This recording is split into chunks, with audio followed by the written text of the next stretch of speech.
বিসমিল্লাহির রহমানির রহিম। নবম দশম শ্রেণীর প্রিয় শিক্ষার্থীবৃন্দ, সবাইকে শুভেচ্ছা জানিয়ে শুরু করছি নবম দশম শ্রেণীর সাধারণ গণিতের 17তম অধ্যায় অর্থাৎ পরিসংখ্যানের আজ ষষ্ঠ লেকচার বা 6 নম্বর লেকচার। তো আজকে আমি মধ্যক নিয়ে আলোচনা করব। তো আজকের মধ্যক হচ্ছে শ্রেণী ব্যবধান থাকলে মধ্যক কিভাবে নির্ণয় করতে হয়। গত দুইটা লেকচারে আমরা প্রাথমিক উপাত্ত দেয়া থাকলে মধ্যক কেমনে নির্ণয় করতে হয় আমরা দেখছি। তো আজকে এভাবে শ্রেণী যদি দেয়া থাকে তাহলে মধ্যক কিভাবে নির্ণয় করতে হয় সেটা দেব। তো গত ক্লাসে আমি শেষের দিকে বলেছিলাম মধ্যক নির্ণয় শ্রেণী ব্যক্তি থাকলে বা শ্রেণী ব্যবধান থাকলে মধ্যক কিভাবে নির্ণয় করতে হয়। এই মধ্যক নির্ণয় সূত্রটা আমি লিখে দিয়েছিলাম। তো মধ্যকের সূত্রটা ছিল L plus n/2 minus fc into h by fm। L plus n/2 minus fc into h by fm। এখানে L দ্বারা লিখছিলাম কি মধ্যক শ্রেণীর নিম্ন সীমা, এবং fc দ্বারা বলেছিলাম যে মধ্যক শ্রেণীর পূর্ববর্তী শ্রেণীর ক্রমযোজিত গণসংখ্যা বোঝায়। ভালো করে বিষয়টা বুঝতে হবে। fc হচ্ছে কি মধ্যক শ্রেণীর পূর্ববর্তী শ্রেণীর ক্রমযোজিত গণসংখ্যা, এবং fm হচ্ছে মধ্যক শ্রেণীর গণসংখ্যা, h হচ্ছে শ্রেণী ব্যক্তি বা শ্রেণী ব্যবধান, এবং n হচ্ছে মোট গণসংখ্যা। তো আমরা মধ্যক নির্ণয় করার আগে, তো এটা হচ্ছে উদাহরণ 12তে তিনটা প্রশ্ন দেওয়া আছে যে শ্রেণী ব্যক্তি বা শ্রেণী ব্যবধান কাকে বলে, এবং এরপর দ্বিতীয় খ নাম্বার প্রশ্ন হচ্ছে যে মধ্যক নির্ণয় করো। তো আমি খ নাম্বার প্রশ্নটাই সমাধান করে দিচ্ছি। আর গ নাম্বার হচ্ছে বহুভুজ আঁকা। তো বহুভুজ গ্রাফ কিভাবে আঁকতে হয় আমি মধ্যক প্রচুরক আকার পড়ে যখন গ্রাফ নিয়ে আলোচনা করব তখন এই প্রশ্নের আনসারটা দেব। এখন শুধু উদাহরণ 12 খ এর সমাধানটা আমি দিচ্ছি যে মধ্যক নির্ণয় করো। তো এভাবে দেয়া আছে, সময় দেয়া আছে সেকেন্ডে 30 থেকে 35 সেকেন্ড, 36 থেকে 41 সেকেন্ড, এইভাবে 60 থেকে 65 সেকেন্ড পর্যন্ত দেওয়া আছে, এবং গণসংখ্যা দেওয়া আছে 3, 10, 18, 25, 86। তো আমি বলেছিলাম যে গড় হোক, মধ্যক হোক, প্রচুরক হোক, এই যে শ্রেণীটা এই যে সারিতে দেওয়া আছে এটাকে প্রথমে কি করতে হবে, কলামে নিয়ে আসতে হবে। তো কলামে নিয়ে আসার জন্য আগে এই দুইটাকে কলামে নিয়ে আসি, তারপর গড় নির্ণয় করবো নাকি মধ্যক নাকি প্রচুরক পরে দেখা যাবে। তো আগে আমি এটাকে কলামে নিয়ে আসি। দেখি 1টা 2টা 3টা 4টা 5টা 6টা 7টা আছে, তাহলে 7টা গড় আমি এখানে লিখি, এই বাতিতে আমি হিসাব করব। 1 2 3 4 5 6 7, এই হচ্ছে মোট 7টা। তাহলে এখানে কি হবে, এখানে হবে সময় সেটা কি আকারে আছে, সেকেন্ড আকারে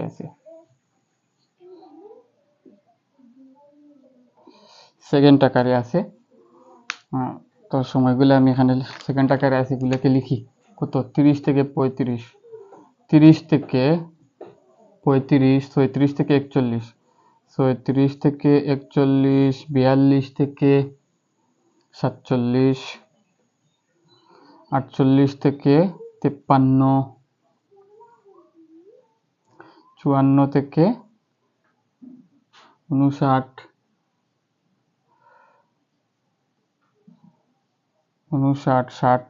60 থেকে 65, এই হচ্ছে আমার শ্রেণী ব্যক্তি। এখন গণসংখ্যা লিখবো। গণসংখ্যা লেখার জন্য এখানে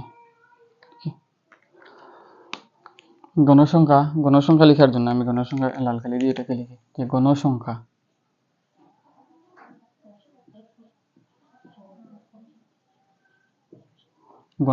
তো গণসংখ্যাকে এফআই দ্বারা ডিনোট করা হয়। গণসংখ্যাকে কি এফআই দ্বারা ডিনোট করা হয়। তাহলে লিখলাম গণসংখ্যা মানে হচ্ছে এফআই। এখন এগুলোকে লিখি, এগুলোকে 3 10, তাহলে 3 10 18, একটা লেখা হয় নাই, 18 25 8, তারপর কত 6, তারপর 6 লিখলাম। এখন এই যে এখানে কয়জনের উপাত্ত দিয়ে আছে বলছে আমাদেরকে, বলে দেয়নি। এখন আমাদের এই যে মোট গণসংখ্যা, এই যে গণসংখ্যাকে সবগুলোকে যোগ করলে আমরা n পাবো। তাহলে আমরা n বের করি আগে। তাহলে 3 আর 10 যোগ করলে কত হয় 13, 13 আর 18 যোগ করলে হয় কত 31, 31 আর 25 যদি যোগ করি তাহলে কত হয় 56, 56 আর 8 যদি গুণ করি যোগ করি, আমি গুণ বলছি, 56 আর 8 যদি যোগ করি কত হয় 64, 64 আর 6 যদি যোগ করি তাহলে কত হয় 70 হয়। তাহলে n ইকুয়াল 70, অর্থাৎ n এর মান হচ্ছে, মোট গণসংখ্যা হচ্ছে কত 70, দেখি ঠিক আছে কিনা, মোট গণসংখ্যা হচ্ছে কত 70, মোট গণসংখ্যা 70, তাহলে মোট গণসংখ্যা পাইলাম। এখন মধ্যক নির্ণয় করার জন্য আমাদেরকে ক্রমযোজিত গণসংখ্যা বের করতে হবে। মধ্যক নির্ণয় করার জন্য আমাদেরকে কি করতে হবে, ক্রমযোজিত গণসংখ্যা নির্ণয় করতে হবে। তাহলে ক্রমযোজিত গণসংখ্যাকে আমরা এইভাবে লিখবো, আমি লিখি এখানে, এই আরো একটি কলাম লাগবে, মধ্যকের জন্য আমাদের আর একটি মাত্র কলাম লাগবে, এটা লাগবে না।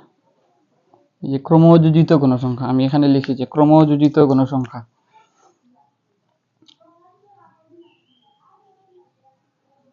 ক্রমযোজিত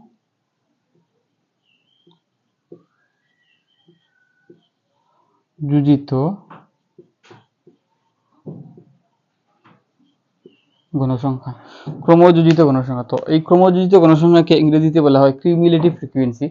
তো কিউমুলেটিভ ফ্রিকোয়েন্সিকে আমরা এফসি দ্বারা প্রকাশ করব, এফসি দ্বারা প্রকাশ করব।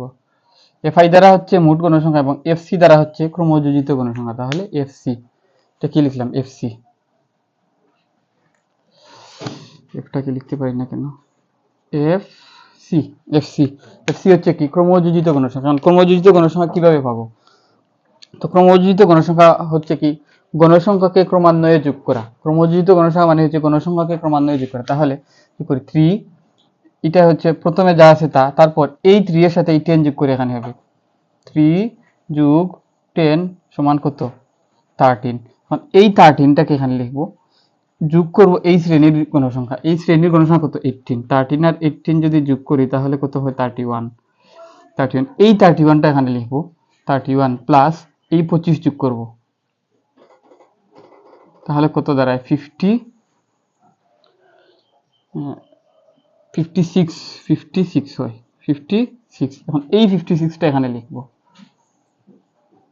প্লাস এই 8 যোগ করব, তাহলে কত হয় 64, এবং এই 64 এর সাথে এই 6 যোগ করব, 64 যোগ 6 সমান 70।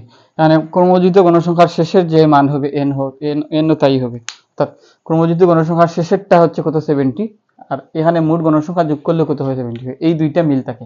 এখন এই যে ক্রমযোজিত গণসংখ্যা আমরা এইভাবে লিখছি, তো কেউ যদি বুঝতে অসুবিধা হয় এইভাবে লিখে দেয় তার জন্য হবে, অসুবিধা নাই। তবে আমরা এইভাবে এই যে যোগ করে করে লিখছি এগুলা না লিখে দিলে হবে, আচ্ছা আপাতত যেহেতু লিখছি থাকুক। এখন এইগুলো তো আমরা এখন পেয়ে গেছি,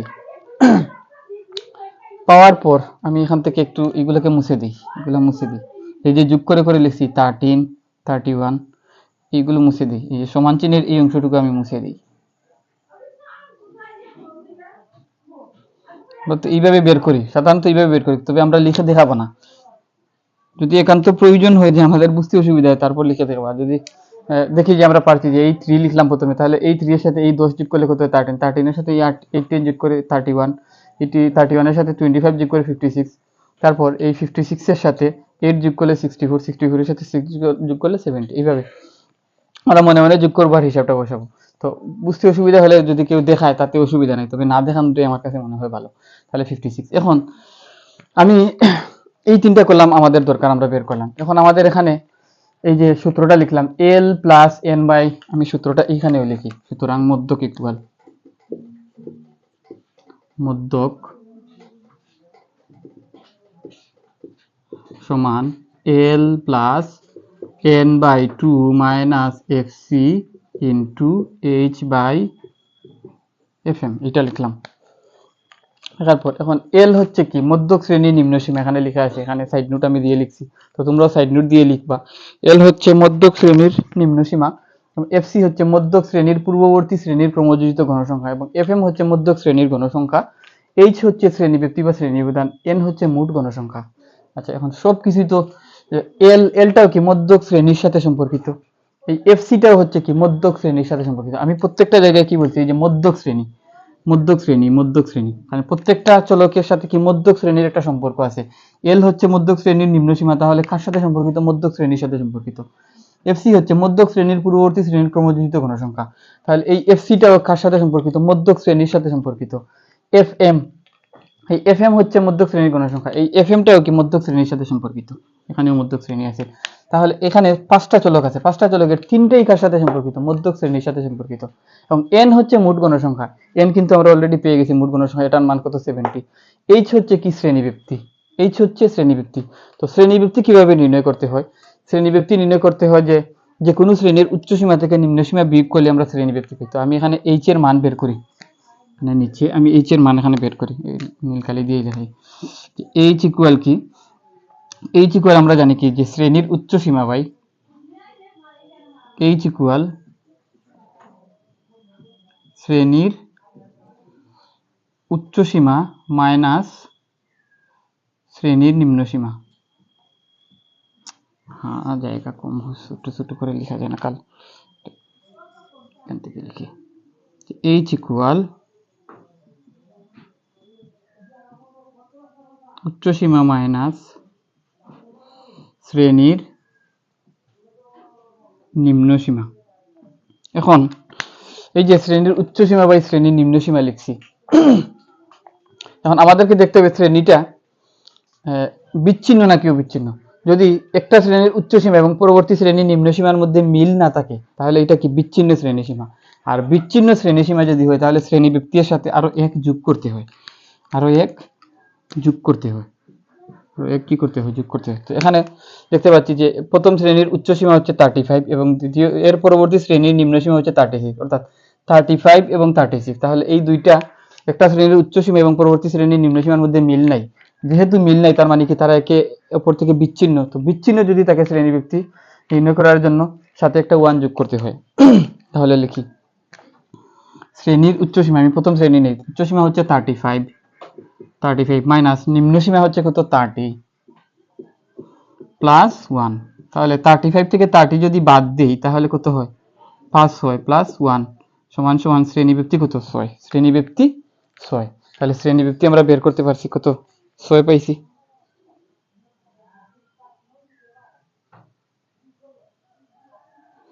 শ্রেণীব্যক্তি 6, হ্যাঁ ঠিক আছে, শ্রেণীব্যক্তি 6।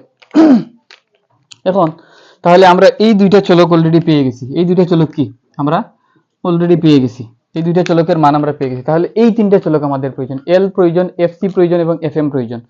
এই তিনটা চলকে আছে আমাদের এখানে 5টা চলক, 5টার মধ্যে 2টা আমরা পেয়ে গেছি, অটোমেটিক পেয়ে গেছি। তো এই বাকি আছে 3টা, এই 3টা কার সাথে সম্পর্কিত? এই 3টা সম্পর্কিত হচ্ছে মধ্যক শ্রেণীর সাথে। এই 3টা সম্পর্কিত কার সাথে? মধ্যক শ্রেণীর সাথে। এখন এইখানে মধ্যক শ্রেণীটা কে? এখানে মধ্যক শ্রেণীটা কে? যদি আমরা মধ্যক শ্রেণীটা খুঁজে বের করতে পারি তাহলে বাকি 3টা চলকের মানও আমরা বের করতে পারবো। আর এই দুইটা চলকের জন্য আমাদের মধ্যক শ্রেণীটা খুঁজে বের করতে হবে না, আমরা এই 3টা এমনিতেই বের করতে পারবো। এই দুইটা, দুঃখিত 3টা বলছি, 2টা। তাহলে বাকি 3টার জন্য আমাদের কি প্রয়োজন? মধ্যক শ্রেণীটা প্রয়োজন। এখন মধ্যক শ্রেণী যদি আমরা পাই তাহলে মধ্যক শ্রেণীর নিম্নসীমাটাও আমরা পাবো, এবং মধ্যক শ্রেণীর পূর্ববর্তী শ্রেণীর ক্রমযোজিত গণসংখ্যা এফসিটাও পাবো, এবং মধ্যক শ্রেণীর গণসংখ্যা এফএমটাও আমরা পেয়ে যাব।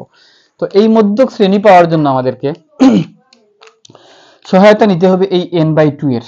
কার সহায়তা নিতে হবে? এই n/2 এর সহায়তা নিতে হবে। এই যে n/2 আছে, এই n/2 এর সহায়তা নিতে হবে। তাহলে দেখি এখানে কত, দেখি আমি এখানে আমি লিখি, এখানে n/2 সমান, n এর মান কত? n এর মান কত পাইছি? 70। n/2 সমান হচ্ছে কত? 70/2 সমান কত হচ্ছে? 35। এই যে n/2, এই n/2 আমাদেরকে মধ্যক শ্রেণীটা চিনিয়ে দেবে। মধ্যক শ্রেণী চিনার জন্য কার সহায়তা নেব? আমরা n/2 এর সহায়তা নেব। এই n/2 আমাদেরকে বলে দেবে মধ্যক শ্রেণীটা কোথায় আছে। আর যখন আমরা n/2 এর সাহায্যে মধ্যক শ্রেণীটা কোথায় আছে বের করতে পারবো, তখন আমরা এল, এফসি, এফএম এগুলোও বের করতে পারবো অনায়াসে। তো এখন মধ্যক শ্রেণীটা কোথায় আছে? 35 পাইছি আমরা, n/2 এর সহায়তায় মধ্যক শ্রেণী বের করতে চাই। তাহলে n/2 সমান 70/2 সমান হচ্ছে 35। এখন এই 35 দিয়ে আমরা বের করবো মধ্যক শ্রেণী কোথায় আছে। এখন এই 35টা আমরা খুঁজবো ওই যে ক্রমযোজিত গণসংখ্যা আছে ওই সারণীতে গিয়ে। তো আমরা প্রথম ওই সারণী, ওই কলামের প্রথম সারণীতে যদি যাই তাহলে এখানে দেখতে পাচ্ছি কত আমাদের প্রয়োজন? কত? 35। আমাদের প্রয়োজন হচ্ছে এই 35টা। 35 দেখি ক্রমযোজিত গণসংখ্যার কত এর মধ্যে 35টা পাই? প্রথমে কত আছে? 3 আছে। তাহলে 3 এর মধ্যে 35 পাওয়া যাবে কিনা? 35 3 এর মধ্যে নাই। 35 পেতে হলে এই 3 পাওয়া যাবে না। এখন থেকে এর পরের সংখ্যায় যায়, পরের ক্রমযোজিত গণসংখ্যা যায়। পরের ক্রমযোজিত গণসংখ্যা কত আছে? 13, অর্থাৎ 13। 13 এর মধ্যে 35 পাওয়া যাবে কিনা? 13 এর মধ্যেও 35 পাওয়া যাবে না, কারণ 35 13 35 থেকেও ছোট। এখন এরপরে যাই, এরপরের ক্রমযোজিত গণসংখ্যা, তার মানে আমি এটাতে পাই নাই 35, এটাতেও পাই নাই, এটাতেও পাই নাই, এই 31 এও আমরা 35 পাবো না, কারণ 31 হচ্ছে 35 থেকে ছোট। এখন এই 56 এ যাই, 56 এর ভিতর 35 আছে কিনা? 56 পাওয়ার জন্য আমাদের কি করতে হবে? 35 36 ক্রস করে তারপর 56 এ যেতে হবে। তাহলে এই 56 এর ভিতরে এই 56 এর ভিতরে আমাদের 35 আছে। এই যে ক্রমযোজিত গণসংখ্যা, ক্রমযোজিত গণসংখ্যা 56 এর ভিতরে আমাদের 35টা আছে। এই 35টা কোথা থেকে পাইছি? n/2 থেকে পাইছি। n কি? মোট গণসংখ্যা। মোট গণসংখ্যাকে 2 দ্বারা ভাগ করে পাইছি। তাহলে এই যে 56টা আমরা কোথায় পাইছি? 35টা পাইছি কত? ক্রমযোজিত গণসংখ্যা 56 এর ভিতরে আমাদের 35টা আছে। এখন এই যে 35টা ক্রমযোজিত গণসংখ্যা 56 এর ভিতরে আছে, এই 56টা কোন শ্রেণীতে আছে আমাদেরকে দেখতে হবে। তাহলে এই 56টা আছে আমাদের 48 থেকে 53 যে শ্রেণী, এই শ্রেণীতে আছে। 48 থেকে 53 যে শ্রেণী, এই শ্রেণীতে আছে। তাহলে আমাদের মধ্যক শ্রেণীটা কত? মধ্যক শ্রেণীটা হবে 48 থেকে 53। মধ্যক শ্রেণীটা হবে কত? 48 থেকে কি 53। এটাই হচ্ছে আমাদের মধ্যক শ্রেণী। তাহলে মধ্যক শ্রেণী আমরা কিভাবে পাই? মধ্যক শ্রেণী পাওয়ার জন্য n/2 এর সহায়তা নেব। n/2 এর সহায়তা নিয়ে আমরা এখানে পাইছি n এর মান 70 ছিল, 2 দ্বারা ভাগ করে 35 পেয়েছি। এবং এই 35টা আমাদেরকে দেখতে হবে যে ক্রমযোজিত গণসংখ্যা কত এর মধ্যে 35 পাওয়া যাবে, কত এর মধ্যে 35 পাওয়া যাবে। এখন বিষয়টা এভাবে ফিল করা যায়, যেমন ডাক্তারের কাছে রোগী দেখাতে গেছো, তুমি নিজেই দেখাতে গেছো নিজেকে। তো এখন তোমার সিরিয়াল হচ্ছে কত? 35। এখন 35 যখন সিরিয়াল, তুমি বসে আছো, এখন যখন এই ডাক্তারের সহযোগী সিরিয়ালে মানুষ ঢুকাচ্ছে, তখন তুমি প্রথমে গিয়ে জিজ্ঞাসা করলে ভাই কয়জন ঢুকছে? তো তখন সে বললো কি যে 3 জন এখনো গেছে। তার মানে তুমি বুঝতে পারছো যে এখন আমার সিরিয়াল আসে নাই, আমার 35 অনেক দূরে বাকি আছে। তার আরো কিছুক্ষণ পরে গিয়ে তুমি জিজ্ঞাসা করলে ভাই কতজন গেছে, কয় নাম্বার সিরিয়াল চলে? তখন সে বলে যে এখন 13তম সিরিয়াল চলছে। তখনও তুমি বুঝতে পারলে যে আমি এখনো অনেক দূরে বাকি আছে, এখনো 13 জন রুগী গেছে, আমার সিরিয়াল হচ্ছে 35। তারপর আরো কিছুক্ষণ পর যখন তুমি গিয়ে আবার জিজ্ঞাসা করলে, তখন বললে যে ডাক্তারের সহযোগী বলছে যে এখন 31, অর্থাৎ 31 নাম্বার রুগী দেখছে। তখন তুমি বললে যে মোটামুটি কাছাকাছি চলে আসছি, যে 31 নাম্বার রুগী দেখতেছে, তার মানে তোমার 35, আরো কিছু পরে তোমাকে দেখবে। তুমি গিয়ে বসে আছো, অনেকক্ষণ পরে আবার আসছো, আসার পর আবার জিজ্ঞাসা করছে যে ভাই এখন কয় নাম্বার রুগী চলছে? তখন বলছে যে এই সহযোগী বলছে যে 56, অর্থাৎ 56 জন রুগী, 56 নম্বর রুগী দেখা হচ্ছে। তখন তো তোমার মাথায় হাত যে ভাই রে ভাই, আমার তো 35 নাম্বার সিরিয়াল ছিল, এখন 56 নাম্বার সিরিয়াল দেখছে, তার মানে আমার সিরিয়ালটা চলে গেছে। তার মানে এই 56 এর ভেতরে কি তোমার সিরিয়ালটা রয়ে গেছে। তো এইটাই হচ্ছে কি, এই 56 ক্রমযোজিত গণসংখ্যার এই 56টা কোন শ্রেণীতে আছে? 48 থেকে 53 শ্রেণীতে আছে। এই যে 48 থেকে 53 শ্রেণী, এই শ্রেণীটাই হচ্ছে কি এই মধ্যক শ্রেণী। এখন মধ্যক শ্রেণী যদি এইটা হয়, তাহলে আমরা এখানে লিখি n/2 = 70, যা লিখতে পারি যে যা ক্রমযোজিত গণসংখ্যা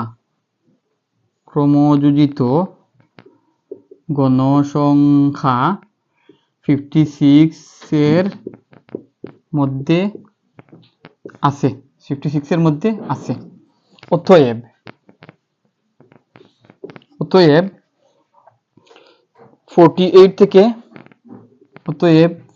48 থেকে 53 শ্রেণী হচ্ছে মধ্যক শ্রেণী। এই লাইনটাকে লিখবা, এই লাইনটা সবসময় লিখবা, যা ক্রমযোজিত গণসংখ্যা 56 এর মধ্যে আছে, অতএব 48 থেকে 53 শ্রেণী হচ্ছে মধ্যক শ্রেণী। এবং যেহেতু আমরা এখন মধ্যক শ্রেণী পেয়ে গেছি, তাহলে মধ্যক শ্রেণী সাহায্যে বাকি তিনটার মানও আমরা বের করতে পারবো। তো বাকি তিনটার মান কিভাবে বের করব? যে এফসি, সুতরাং এফসি এখন কি হবে? এলটা আগে লিখি। সুতরাং এল আমি লাল কালি দিয়ে এখানে লিখি। সুতরাং এল সমান কি? মধ্যক শ্রেণীর নিম্ন সীমা। তাহলে এইটাই যদি হয় মধ্যক শ্রেণী, তাহলে মধ্যক শ্রেণীর যে সীমাটা আছে 48 থেকে 53, 48 থেকে 53 এর মধ্যে সবচেয়ে ছোট মানটা কত? 48। তাহলে মধ্যক শ্রেণীর নিম্নসীমা এল হচ্ছে 48 গেল। এরপর কি দরকার আমাদের? এফসি। এফসি হচ্ছে কি? মধ্যক শ্রেণীর পূর্ববর্তী শ্রেণীর ক্রমযোজিত গণসংখ্যা। তাহলে এইটাই যদি হয় মধ্যক শ্রেণী, 48 থেকে 53 যদি মধ্যক শ্রেণী হয়, তাহলে তার পূর্ববর্তী শ্রেণী কোনটা? তাহলে এর পূর্ববর্তী শ্রেণী হচ্ছে 42 থেকে 47, অর্থাৎ এর উপরের দিকে গেলে এইটাই পাবো, এটা 42 থেকে 47। এটাই হচ্ছে মধ্যক। এটা যদি মধ্যক শ্রেণী হয় তাহলে তার পূর্ববর্তী শ্রেণী হচ্ছে এইটা। কারণ এটা যদি পূর্ববর্তী শ্রেণী হয় তাহলে পূর্ববর্তী মধ্যক শ্রেণীর পূর্ববর্তী শ্রেণীর ক্রমযোজিত গণসংখ্যা। তাহলে এই শ্রেণীর ক্রমযোজিত গণসংখ্যা কত? 31।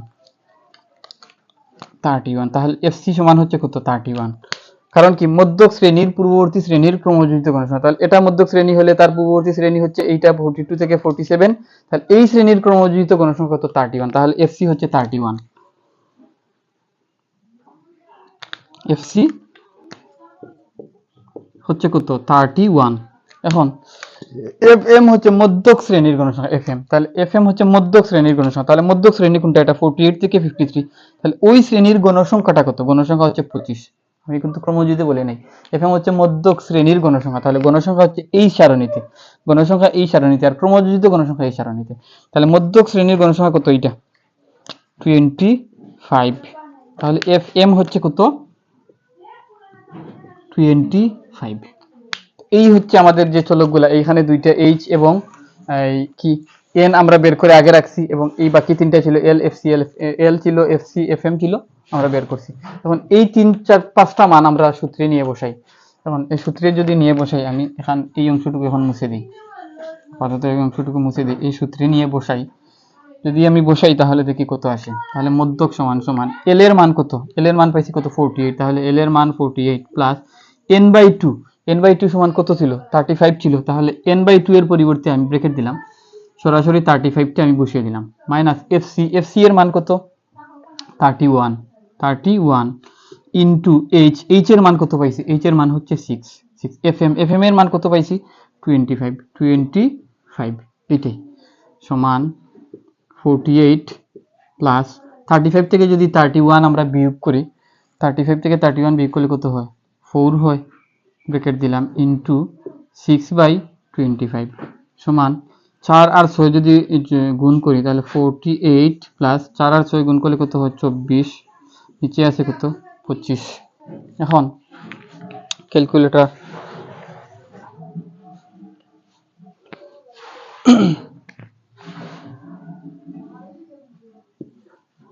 এখন 48 প্লাস 24কে যদি 25 দিয়ে ভাগ করি তাহলে 0.96, মেবি 0.96 হয়, 96 হয়। সুতরাং 48.96 এটাই হচ্ছে আমাদের মধ্যক। তাহলে মধ্যক আমরা বের করে ফেললাম। তো এই চলকগুলো চেনা হচ্ছে আমাদের আসল। আসল হচ্ছে কি? এই চলকগুলো চেনা। তো হিসাব নিকাশ বা ক্যালকুলেশন আসলে খুব বেশি জটিল না। তো এটা কিভাবে ক্যালকুলেশন করতে হয় আমরা আসলে জানি যে 35 থেকে 31 বাদ দিলে 4 হয়। তাহলে এই 4, এই প্লাস চিহ্নের পরের অংশ, এই 4 আর এই 6 কিন্তু গুণাকারী আছে। তাহলে 4 আর 6 গুণ করলে কত হয়? 24 হয়। তাহলে 24/25, আর এখানে তো 48 আছে। তাহলে 24কে যদি 25 দিয়ে ভাগ করি 0.96 হয়, 0.96 হয়। তাহলে 48 48 এর সাথে 0.96 যদি আমরা যোগ করি তাহলে 48.96 হয়। এটাই হয় আমাদের সেই মান। তাহলে মধ্যক সমান কত? 48.96 আমরা পাইছি। এখন এটাই হচ্ছে আমাদের আনসার। তো ডিয়ার স্টুডেন্ট, পরবর্তী লেকচারে আমি প্রচুরক নিয়ে কথা বলবো। এবং তারপর গ্রাফ নিয়ে, আয়তলে গণসংখ্যা, বহুভুজ এবং অজীব রেখা, 3 ধরনের চিত্র আঁকতে হয়। তো এই 3টা চিত্র নিয়ে পরের লেকচারগুলোতে আলোচনা করব। 8ম লেকচার থেকে এগুলো নিয়ে আলোচনা করব। 7ম লেকচারে প্রচুরক নিয়ে আলোচনা করব। তো এই পর্যন্ত সবাইকে ধন্যবাদ জানিয়ে বিদায় নিচ্ছি। সালামু আলাইকুম।